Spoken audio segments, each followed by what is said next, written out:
I hope and pray that my colleagues will find the courage to join me in opposing this misguided and this dangerous bill.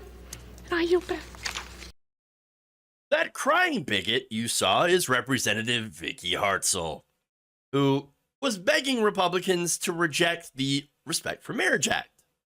So now, context, the bill repeals the Defense of Marriage Act. That was the 1996 federal law that banned same-sex marriage and requires states to recognize valid same-sex marriages from their states. It also ensures some protections for interracial marriage as well. And it's weird that we're having a conversation, but okay, about that. Now, that said, it's not a perfect bill. Individual states are not legally required to issue marriage licenses to same-sex couples. So if Obergefell happened to be struck down by the Supreme Court, which is a possibility, well, then you would have red states that could refuse to grant marriage licenses. Although, they would have to recognize them if a same-sex couple ends up coming to their state. So now, the whole thing about marriage, again, what we're talking about here is two different things. There's a religious marriage, and then there's the marriage as a civil institution. So the civil institution of marriage has certain benefits to it. For example, tax benefits. And also allows partners to make medical decisions if the other partner happens to be in the hospital, which are the same rights under the law that are granted to every single marriage between cisgender couples. That is it. Wow, tax benefits. Now, this is not what conservatives are raging about. Nonetheless, they're going around claiming, this is silencing people of faith. No. How does it silence you? How does it silence you? How does it affect you at all? They're out there acting like marriage as a civil institution is the same as marriage as a religious ceremony. It's not. You can be legally married without stepping foot in a church. I know, I've done it. That's how I got married, in a courthouse. Or I should say that's where I got married, in a courthouse. But at the same time, you actually can't get married if you don't sign the legal agreement.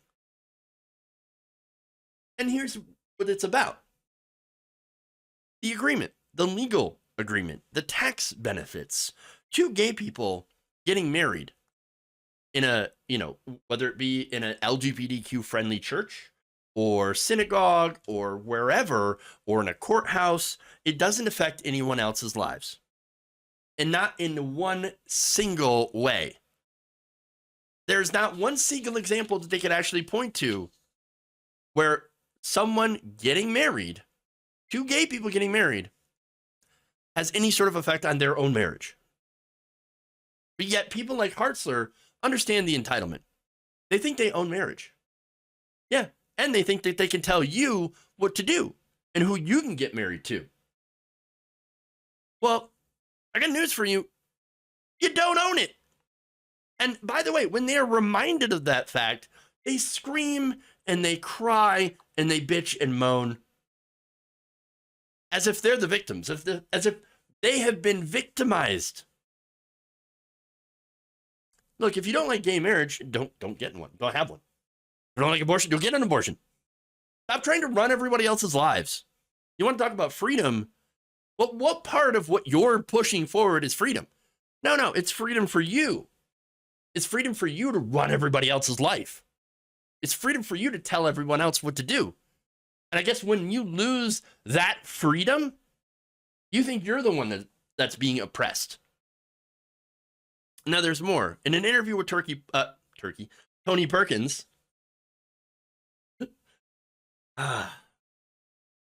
she said this. They act like they're being so magnanimous in this bill to protect our pastors, to not force them to carry out same-sex marriage ceremonies. Again, nobody's asking for the ceremony. They're just asking for the tax benefits. She says, and yet they trample on the freedom of everyone else in this country. It's a very sad situation, and it's deceiving. In what way is it trampling on anyone else's marriage? Or anyone else's freedom? It's not. It's not. Again, I've been married 11 years to my wife. a gay couple getting married has absolutely no impact on my marriage. In fact, we happen to be overjoyed when people that we care about, that happen to be same-sex couples, are able to find love and happiness with each other. That's wonderful. However, apparently this bigot Karen would rather people be miserable as long as they do what she wants. And maybe she wants it because she is miserable.